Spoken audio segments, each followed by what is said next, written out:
Hello and welcome to Trojan Talk. I'm your host, Aaron Taylor.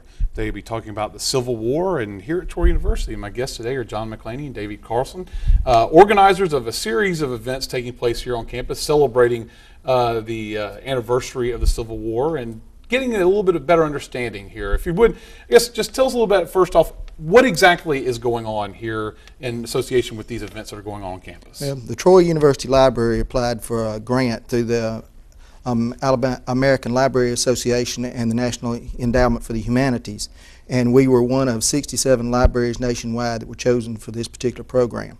And it is a reading discussion program commemorating the Civil War. And so now this is pretty special that Troy is one of the few places in the country, if not Alabama, to be able to be a part of this, right? Yes. The only other location in Alabama was the Hoover Public Library. It was also chosen for this particular event. So what exactly are you going to be, I guess, tackling during this? There's a series of 5 events, right? So what exactly, I guess, an overview of what you're going to be discussing? Well, there are 3 books that we'll be discussing, either in part or in total, dealing with the beginnings of the war, dealing with what the war was about, dealing with how soldiers reacted to their first time in combat, and so it'll be just general discussions on those topics. Now, one of the things it sounds like so far, and we discussed this earlier before starting here, is it's more of a look at humanizing the war, getting a look at what's going to be happening, what happened to the individuals, right? Right. It's not going to be a blood and guts kind of discussion on the battles. You know, like we said, it's not going to be about who fought what when. It's going to be more about what were the soldiers thinking?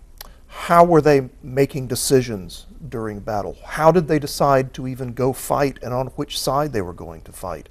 And hopefully in placing the readers and the participants in the position of these soldiers, they can start to draw some parallels to modern day events and see that there are some commonalities. Well, and one of the things is Civil War is big around here, and obviously there's a lot of people who are huge Civil War fans, historians, the buffs go into it, the reenactors.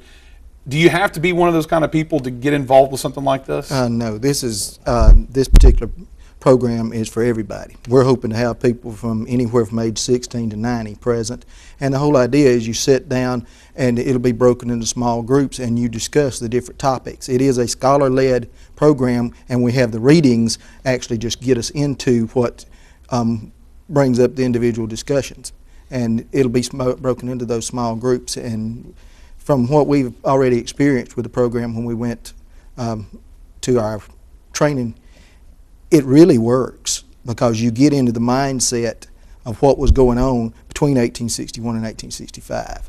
Now, as organizers, obviously you want this to be a success, but what do you hope that people will be able to get out of this?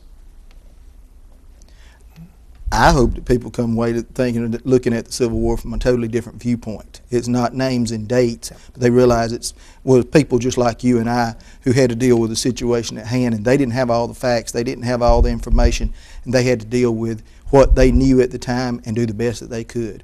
And that our forefathers did a wonderful job with what the situation they were dealt. And of course, it touches this area. I mean, obviously we were involved in it, so there's probably some people who would like to know a little bit more about what's going on, right? Oh, sure. Oh, yeah. We have a large group already in Troy of the Civil War Forum. They meet once a month over at the public library and have discussions about the entire war and Reconstruction and the pre-Civil War era. And they are very actively involved, just trying to keep alive what our forefathers went through, because we have such a rich heritage. Here in Pike County, General Grierson came through with his raiders in April of 1865, and actually his main order he issued from Troy was a shoot-to-kill order against his own soldiers because of some of the atrocities they were committing, and he made it very plain they would be killed immediately if he caught them doing any of the stuff they'd been pulling up to that point. So it really gives you a different view, and the main thing that saved this area was the fact that we we did not have the Federal Army in this area until 1865. Actually, the Federal Army was notified of Johnson's surrender by the time they reached Louisville, Alabama. So it really, by the time they get to Eufaula, that's the reason Eufaula was not burned, because they knew the war was already over. And there will be some sessions throughout the rest of the year. Like how long will these sessions be going through? I think the last one is scheduled in May. Yes. In early May. So all throughout the semester? Yeah, roughly one a month. Okay, well, good luck with the Civil War sessions, and hopefully some folks will learn some new information. Thanks for joining me today. Thank you.